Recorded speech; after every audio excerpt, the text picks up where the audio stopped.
स्वागत है आप सभी का श्योर सक्सेस वाला बिहार एग्ज़ाम प्रिपरेशन के यूट्यूब प्लेटफॉर्म पे, जहां आज के इस वीडियो में हम चर्चा करेंगे बिहार के 7 निश्चय योजना के बारे में।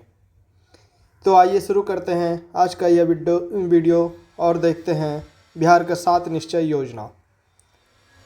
पहले हम देखेंगे कि ये सुर्खियों में क्यों है। तो हाल ही में मुख्यमंत्री नीतीश कुमार के द्वारा बिहार के 7 निश्चय 3.0 को लॉन्च किया गया है, इसलिए ये सुर्खियों में बना हुआ है। 7 निश्चय योजना यह मुख्यमंत्री नीतीश कुमार जी द्वारा 2015 में शुरू किया गया बिहार के बहुमुखी विकास के लिए एक महत्वाकांक्षी योजना है। अभी हम देखेंगे कि अभी 3.0 आया है, तो ये मतलब तीसरा चरण है। तो पहला चरण कब से कब तक था? 2015 से 20 तक। दूसरा चरण था 2020 से 25 तक, और अब तीसरा चरण की अवधि होगी 2025 से 30 तक की। तो आइए हम 3.0 के बारे में थोड़ा डिटेल में देखते हैं। तो 7 निश्चयों में पहला निश्चय क्या है? दोगुना रोजगार दुगनी आय। ये पहला निश्चय है। इसके अंतर्गत हम इसके महत्व को देखेंगे तो क्या क्या लक्ष्य रखे गए हैं। प्रति व्यक्ति आय को दोगुना करना है, आय को दोगुना करना है। सीएम महिला रोजगार योजना, जो अभी आपने देखा होगा चुनाव के पूर्व, बहुत ही चर्चित योजना है, जहां महिलाओं के खाते में 10,000 रुपये ट्रांसफ़र की गई थी। और इसके दूसरे चरण में, ये पहला चरण था, और दूसरे चरण में जो महिलाएं सफल उद्योगों को लगाएंगी, रोजगार को आगे बढ़ाएंगी, उनको 2 लाख रुपये तक का ऋण दिया जाएगा। 2 लाख रुपये तक का ऋण दिया जाएगा। हाट बाज़ार विकसित किया जाएगा, जिसके तहत सब्जी हाट देखेंगे आप, नालंदा में स्थापित किया गया है। महिला हाट स्थापित किया जाएगा। मधुबनी में जाति आधारित गन्ना, जो कि हमने देखा था जाति आधारित गन्ना 2023 में हुआ था, उसके हिसाब पर 94 लाख से अधिक गरीब परिवारों को रोजगार ही मुहैया कराया जाएगा। मुख्यमंत्री ने अभी हाल ही में घोषणा किया था कि अगले 5 वर्षों में 1 करोड़ रोजगार एवं नौकरियों का सृजन किया जाएगा अगले 5 वर्षों में।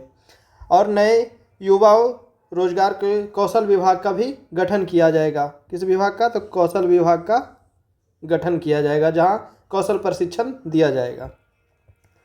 दूसरे निश्चय पे आते हैं, समृद्ध रोजगार उद्योग सशक्त बिहार। इसका मतलब है कि उद्योगों को बढ़ावा देना है, समृद्ध करना है, जिससे कि बिहार का सशक्तिकरण हो पाएगा। इसके लिए 3 उच्च स्तरीय समिति का गठन किया जाएगा, जहां से लाइसेंसिंग वगैरह की प्रक्रिया को आसान बनाया जाएगा। बिहार को विश्व स्तरीय कार्यस्थल के रूप में विकास किया जाएगा। सभी जिलों में औद्योगिक क्षेत्र की स्थापना की जाएगी। मुफ्त जमीन एवं आकर्षक अनुदान बड़े उद्योगों के लिए ये लुभावने मौके, आकर्षक निवेश के तरीके दिए जाएंगे। कम से कम 50 करोड़ का निजी निवेश सुनिश्चित किया गया है। एमएसएमई के लिए निदेशालय का गठन किया गया है राज्य स्तर पे।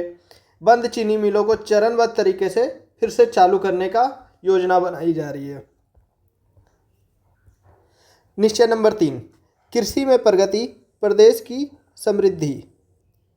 इसके तहत चतुर्थ कृषि रोड मैप को जो लागू किया गया था, अभी द्रौपदी मुर्मू जो के द्वारा इसका उद्घाटन किया गया था, जिसकी अवधि है 2024 से 29 तक, उसमें तेज़ी लाना है। मखाना रोड मैप तैयार करना है। अभी हमने देखा था कि केंद्रीय बजट में मखाना बोर्ड, बिहार में मखाना बोर्ड की स्थापना की घोषणा की गई थी। कहाँ? तो मधुबनी में मखाना बोर्ड।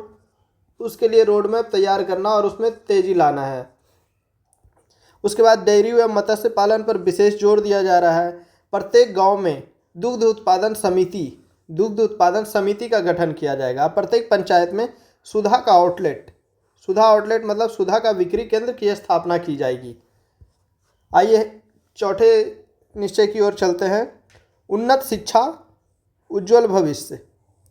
इसके तहत प्रत्येक प्रखंड में आदर्श विद्यालय की स्थापना की जाएगी। प्रत्येक प्रखंड में आदर्श विद्यालय के साथ साथ डिग्री कॉलेज भी खोला जाएगा। नए उच्च शिक्षा विभाग का गठन किया जाएगा। एजुकेशन सिटी का निर्माण किया जाएगा। पुराने प्रशिक्षण संस्थानों को सेंटर ऑफ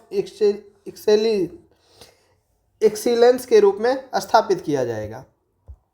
5वां निश्चय है सुलभ स्वास्थ्य सुरक्षित जीवन।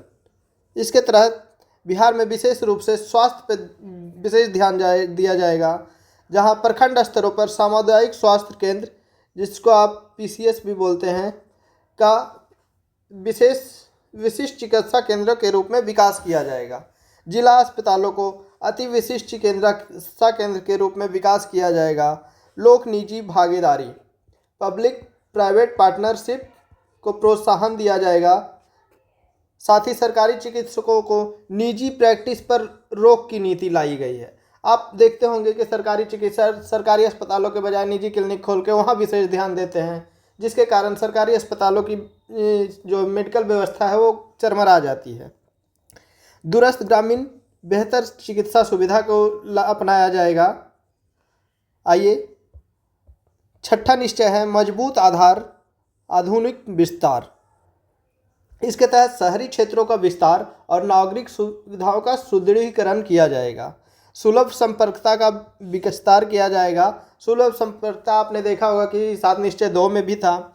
सुनिश्चित बिजली और सौर ऊर्जा उत्पादन पर विशेष ध्यान दिया जा रहा है। सौर ऊर्जा उत्पादन के लिए विशेष नीति भी लाई गई है।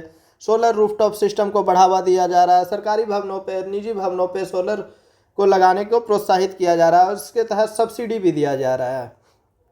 पर्यटन विकास, समृद्ध बिहार, युवा शक्ति, खेल में प्रगति, अनुरक्षण और रख रखाव, प्रगति यात्रा, 7 निश्चय के अवशेष कार्यों को तेजी लाना है। आप देखे होंगे कि खेल में प्रगति के लिए एक योजना चालू की गई है, मेडल लाओ नौकरी पाओ। बिहार में